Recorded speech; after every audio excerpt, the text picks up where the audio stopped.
Welcome to the Karuna Life, a podcast dedicated to exploring the connection between spirituality and everyday life. I'm Gina Kitzmiller. I'm an intuitive, a Reiki Master teacher, Akashic Records facilitator, and founder of Trimatri Reiki. As a longtime spiritual seeker, my goal is to help you navigate the complexities of the spiritual world, learn how to enhance your intuition, and lead a heart-centered life. Join me as we unravel the mysteries of energy work and metaphysical practices. We'll dive into high vibrational conversations with experts and personal storytellers, and learn how to recognize and communicate with those in spirit. So get ready to embrace your inner mystic and explore the realms of the unseen. Welcome to the Karuna Life. I'm Gina Kitzmiller. And today I thought we would have a little bit of fun. So we are doing kind of a wind down Wednesday, and I am joined by my good friend, Lori Vynalek. She is a Reiki Master. She is a medium as well as an artist. And I thought we would have a glass of wine and have a conversation and see where it takes us. So we don't have any prepared questions. We are just going off script, so to speak. But I think it's going to be a really fun conversation. So, Lori, thank you, first of all, for being here. And I thought we would start a little bit around mediumship because that's always a really interesting topic. And I know that you have an interesting backstory with it. So, can you tell listeners a little bit about how you came into mediumship and communicating with those in spirit? Right. So, I come from a family of healers. I'm Greek on both sides, and both my grandparents lived in remote villages and were both healers in their villages. And so kind of came by that naturally. But also on my dad's side, um, how do I want to say it? I started seeing dead people at 3. Let's just put it out there. And what you can imagine at 3 years old is something. Um, but it continued, and I had a little friend. He's an Italian man. I can still see him today with his little fedora. God love him, little 3-piece suit. And I had twin princess canopy beds, and he would just walk over to the twin princess canopy bed, take his hat off, put it on his stomach, and just lie down like he was protecting me. Or not that these were bad spirits or anything. Poor things. They really just wanted to give me messages to give to their loved ones. I didn't know what they wanted. I thought they were going to try and kidnap me. I didn't know. No one else could see them but me. But these kinds of things, like being able to see spirits, being able to read energy and all that, each and every person has that ability, to work on if you weren't born with it. But I was born with it, and it does run on my father's side. And my dad's very similar. My grandfather, he and I had the same birthday. Also, he was very similar as well. I like to say we all have different superpowers because, like, my dad's a little different. He sees lots of orbs, and I'm like, please stop talking about these orbs. They're kind of freaking me out. But and I know that sounds funny, but like I'm like a kid in the candy shop with all of this still. Like after all these years, it's like everything amazes me. So I have a great sense of humor about it usually. But, yeah, so that I was born with it. And, I just thought everyone was like me. I thought everyone knew something about, like, someone when they met them. But then, of course, I found out, no, that's not the case. And I would say I kinda hid it, even though I'm a very outgoing person, but I hid it because back then, I mean, I was born 1960, so, we'll start with that, which, during flower power time, that was perfect to be like that, but I was only 10. But I, came out of the metaphysical closet at 50 and just owned it. I just decided, screw it, I'm gonna just be me, and if there's a message that's coming, I'm gonna deliver it because my spirit guides have told me, we will never give you a message that shouldn't be delivered, and it will always be accepted. Oh my gosh, I love that. And you actually have a very funny story that I love about being at a bridal shop. And I think that your son was with you. So can you please tell that story? Poor Teddy. Well, I have 2 boys, and I adore them, and I have fabulous daughter-in-laws. So lucky there. But they really my sons really get annoyed with me. It's kind of like if anyone's watched the show. What is that? The woman with the big hair, Long Island Medium. Yeah, it's kind of like that, except my mouth doesn't get all funny like hers does before a message. But I get this, like, I can't not say it. It's like like an itch, there you have an itch and you can't find it to scratch it, and then you're going insane. Well, I have to deliver the message or I'm going to self-combust. That's what it feels like. So my one daughter-in-law, they were engaged and they were getting married. And she said, "Oh my gosh, Lori, I found this fabulous dress that I think will look great on you for the wedding." And I'm like, "Oh, okay." So it was at Easton. And if any of you know where that is, very fun shopping there. But anyway, go in with my son and daughter-in-law. And there were two sales ladies that worked with me, and they pulled the dress and they pulled a couple others, but they pulled the dress that she wanted me to wear. And as I'm in the dressing room, I'm like, "Oh, no, no, no, no, no, no, no. Stop, stop, stop, stop. Don't tell me anymore. I don't want to have to come out here and deliver this message because my son is going to get crazy and, hates when I do this." But of course, a message has to be delivered. So as you can imagine, I come out in this dress, and I got to say, it did look fabulous, which I was surprised because I'm like, "You really want me to wear that? It's like the slit's kind of high there, Emily," but it worked. Anyway, I said, "Okay, have you ever seen the show?" Because this is usually what I'll say to people. Like, "Have you ever seen the show Long Island Medium?" Like how she gives messages. I go, "Well, I'm like that. I've received a message. Would you be open to receiving it? Because I have a message for you. Which one of you is moving to, I think it's London, England, and to your boyfriend's there?" And the girl goes, "That'd be me." And she like raised her hand. I don't like we were in a classroom, which. And I said, "Oh, well, I have to tell you, I'm not so sure you should go." Now, I'm going to tell those of you listening something I didn't do right, and I was reprimanded by my spirit guides after. I was told he was living with another woman. Now, I don't normally get bad messages, and that's like, you know, who wants to deliver that message, right? So I just was like skirting around. "I don't think you should move there. I'm not seeing you there." I'm like, whatever. And I felt really bad about that later. Well, they had to do alterations on my dress. And I said, "I just really think," because I said, "I see the guy for you. The guy for you is here in Columbus." And like, he's actually, his higher self is coming. He's like peeking at me around the corner right now, which is very odd. A lot of times people's higher selves don't come, but for whatever reason, the guide sent him to me. He probably doesn't even know he's here right now. But anyway, I left. So you partially delivered the message. Okay, so then did you go back? Well, I had to pick the dress up. Okay, but if I recall Well, correctly, no. I forgot something. okay, go No, ahead. you go ahead. I was like, Teddy. I was gonna say your son wasn't all Oh my that God. happy with you. No, he was not. So I hear Ted out in the dress area go, "Mom, you are not reading the salesperson right now." And I'm like, "Honey, you know how it is. I have to deliver the message." He goes, "I'm out. I'm going to the restaurant. I'll meet you girls there." And I'm like, I got to tell you, and this is what I said too. Both my boys have the gift, and they both have it came with a lot of anxiety for them. So they dealt with anxiety because of this gift for many, many years. Finally, my spirit guide said, "Look, if they're not going to use it, they're going to lose it. Just tell them that." So I did. And they said, "Great." So they're not really bothered so much anymore. And kind of made me sad because it needs to continue in the family, which I'm seeing in my grandchildren now. So that's kind of fun. But yeah, so I did have to go back. So I do see it with your grandkids, which is interesting. Right when you said that, I was like, yeah, but it's with the grandkids. Okay, so what happened when you went back for the alteration?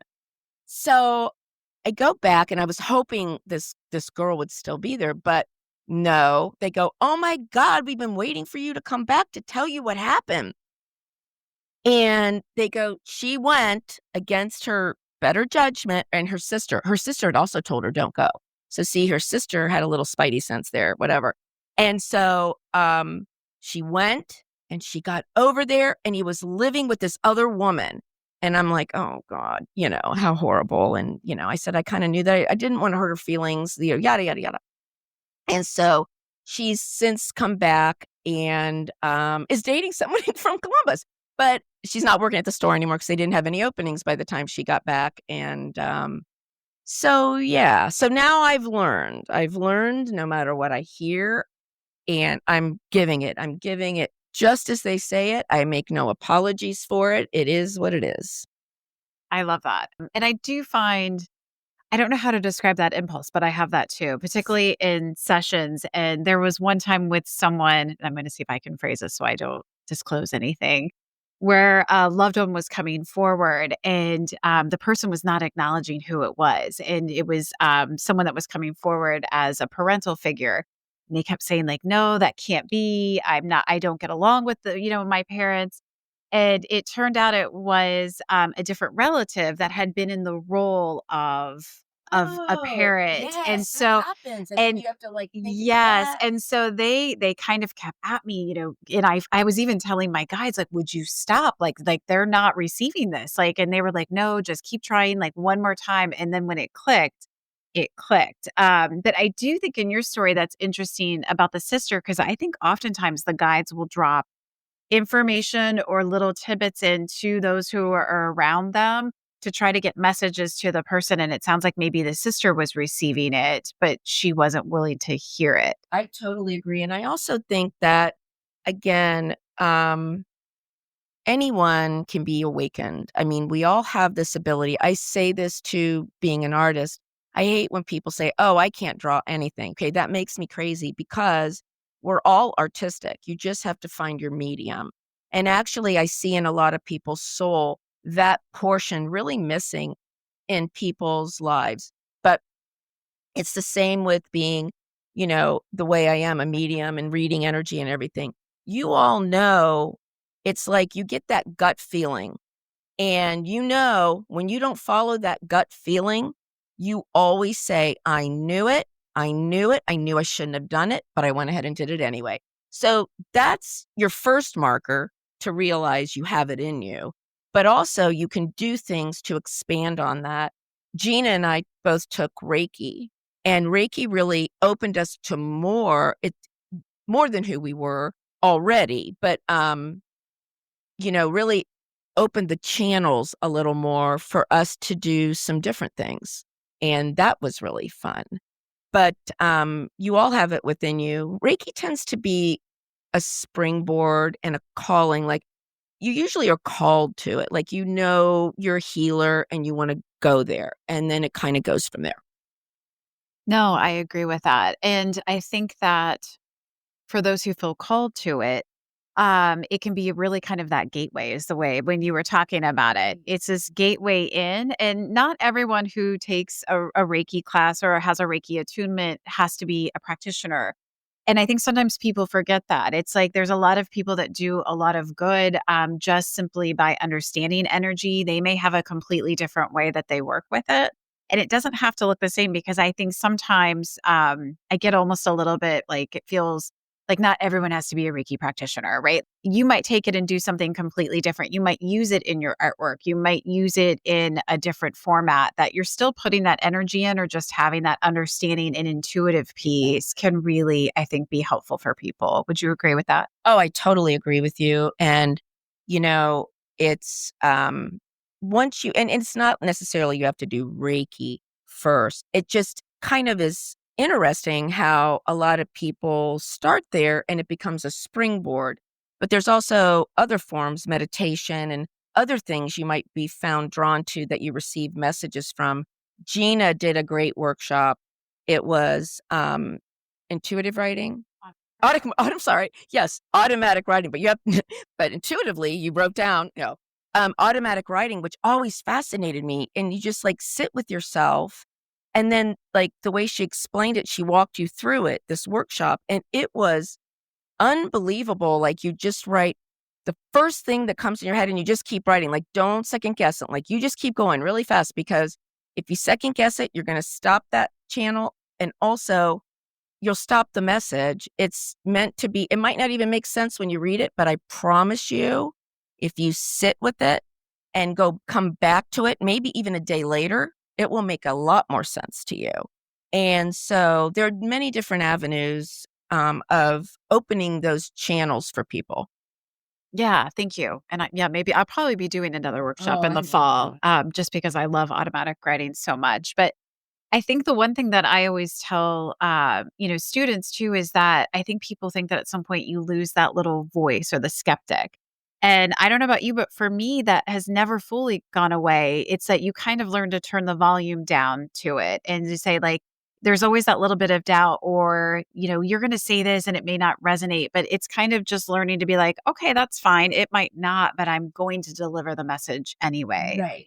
Exactly. And, I think that's just part of us being human too. I don't know if any of us get rid of that. Like, did I do that right? Or like, should I have said that? That's just a part of who we all are, I believe. But no, you're definitely right in that. But it tones way down. Mhm. And we learn to trust more, and especially in the beginning, we learn to trust ourselves more and more and just kind of try and shut that down to really deliver the message to give to the people correctly.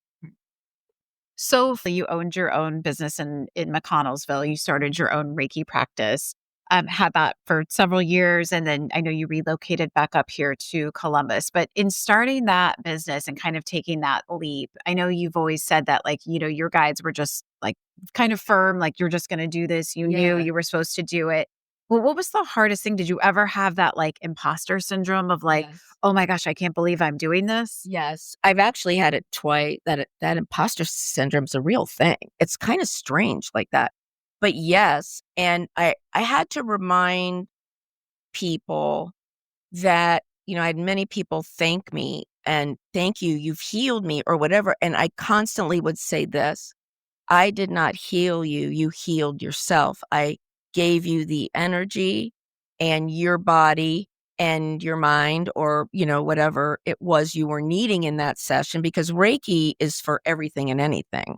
And it's a release. You release what you no longer need, and it helps you to grow. But, you know, I would have to remind them that it was not me, it was them. I didn't feel, I guess, I was not worthy, but that I had arrived. Maybe that's the word I'm looking for, that I'm still a student. So we took a slight pause and we got a snack, and we were talking about Reiki for medical procedures, which I think is fascinating. It's one of the areas that I'm really interested in and kind of want to grow into. And we were laughing because you were saying that you were working with a doctor, and I asked you who it was locally, and you said, "Oh no, I'm mean in spirit." So can you Like, tell he this? was dead. He was dead. I'm sorry. Okay. So I have two doctors that work with me. They're kind of specific. One's an orthopedic surgeon, and one is like a surgical dermatologist. I know, don't ask me why. But I was working on a client that had had knee surgery, and she needed to get back to work much more quickly than what the doctor said recovery time would be. And I said, well, I can come, help with that. And so my very first session with her, I was at her home. And normally that was the first time I had worked on someone. I'm looking at Gina while I'm saying this, that not in my house or so I didn't know the energy in her home and all that. That worried me like a little, you know what I mean? Like I thought, oh, but I saged everything just like I would, and it was fine. So I start working on her. And again, she's very relaxed and, sleeping mode like. And in walks this doctor right through the wall with his nurse. And now in spirit, I should say that. And she looked like a nurse from the 1950s or like 60, like it had a little cardboard hat on or whatever they were. And, very old school. And he says to me, rather egotistically, you just shine your light right here and then go about whatever it is you're doing. And I'm like, well, this is, I'm thinking this is my space, but I listened to him and I just kind of I would peek over, there was one time I said, keep in your area, but, which kind of bothered me. But anyway, so all of a sudden I see him grab all these branches off a bush. Okay. And then he starts hitting them and hitting them and hitting them. And all these little leaves were falling down. And the nurse like collected them, and then he got them from her. And they made this salve. And so they took this salve, placed it around her knee, rubbed it all in. Then they took this fine, fine, fine wire, all gold mesh. I know what you're thinking. Like, this is cuckoo. I thought it was too, but this is what happens to me. They put this mesh around her leg, and then the doctor says to me, before you're done, I'll be back to remove it. Poof, gone. I'm like, Jesus. Like, sometimes I'm thinking, am I making, like, is this in my head? Because I can't even make this up though. So the next thing I know, right before I'm to bring her awareness back into the room, he comes back, takes the gold mesh off, gone. Okay, fine. So she wakes up and she says, oh my God, my knee feels awesome. She goes, I don't know why, but it smelled and felt like you were rubbing Vicks Vapo Rub over around my knee. And I said, no, but Vicks Vapor Rub's eucalyptus, and they were eucalyptus leaves. I kind of saved that for the end so you guys could hear that. But yeah, so that was like, oh my gosh, that was validation that I wasn't just dreaming this in my head. And I will say, she went back to work 6 weeks sooner, 6 weeks before they thought she would be. Yes, I think this is going to be the next growing area around energy work and healing. And I know that oftentimes when someone else kind of comes in to help, because we do have helping spirits come in, which is why it's so important that we set protective space. But it reminded me that there was one time where I had someone come in and they were like, basically, I felt like I was assisting in like a surgery. And so they were kind of doing the work, and I was telling the client like what was going on. I'm like, well, they're doing this and then that. And I did have one of the guides start laughing, and they said, we're really glad that you're narrating during surgery, Gina. Like, kind of make fun of me of like, thank you for narrating everything that we're doing. And so they yeah, he was kind of like poking fun of me of like, really?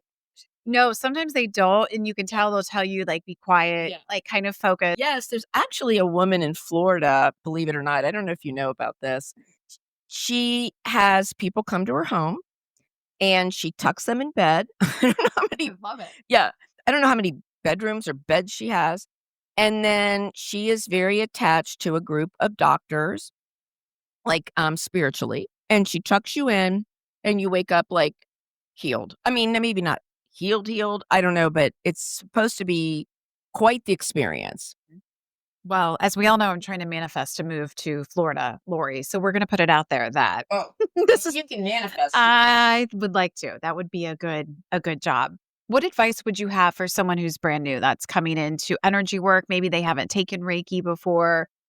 If you could go back and kind of give some advice as someone who's kind of on the other side of it.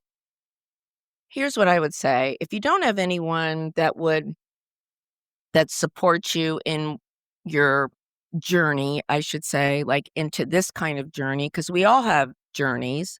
That's what we're here for, our life paths. But if you can't find anyone to support you, I would definitely recommend joining a group, some kind of a group, a metaphysical group. You can go into a lot of the stores that sell crystals. They all have a wealth of information for you there.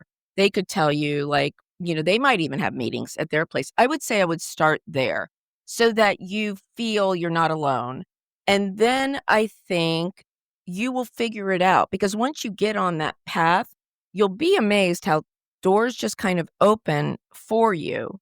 And if you're truly a healer and meant to do this, this is what's going to happen. I mean, you will eventually, if it's not Reiki, it will be sound healing. It will be something that you will step into or resonates with you. And it might be resonating with you right now. You might think, that's really cool that you can heal with tuning forks or big bowls for a sound bath. Or I know I'm mentioning sound, but there's so many other modalities that you can, use. So if one of those speaks to you, I highly suggest you go find a class and do it. You might feel like, I don't know if I want to do it or not, but I'm going to say, make yourself feel uncomfortable and just do it.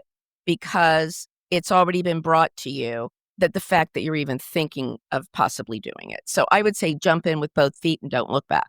Yeah, it reminds me of the quote that I always think of. If you wait till you're 100% confident and ready, like you'll never be ready because none of us ever feel 100% confident or ready. You just have to start taking the first steps and then just trust. And oftentimes, the modality that you start with, it's going to shift and change as you grow, as you get more information. So you might end up pivoting into something that's a little bit different. But the important thing is to take the first step, which is where most people get kind of stuck. That's the hardest, I think, is taking that very first step. You're so right. Thank you. So I think we are going to wrap it up there for today. Lori, thank you so much for joining me. This was really fun. We'll have to do this again in the future. And to any of the listeners, I think that a lot of folks are being called into the field of energy work. I think we're really going to start to see some expansion in this field. And I know that people will often reach out and ask me, what type of Reiki they should consider taking if they're going to study it and be attuned. And that's really a personal decision. So I always suggest that you do your homework. There's actually several different types of Reiki out there. You want to look at it, take a look at the program, take a look at who the teacher is, and get a sense and talk to your guides and to your higher self and ask, is this the one that is really resonant with me? Is this the one that is the best fit for me at this time? And then that's usually where you want to go with it. I also would suggest that if you're not sure, to have a session with the Reiki Master or the teacher so you can get a better sense of their energy and if they are in resonance with you. So I hope that that helps. If you enjoyed this episode, please consider leaving us 5 stars and following. We would be really grateful, and have a great rest of your week.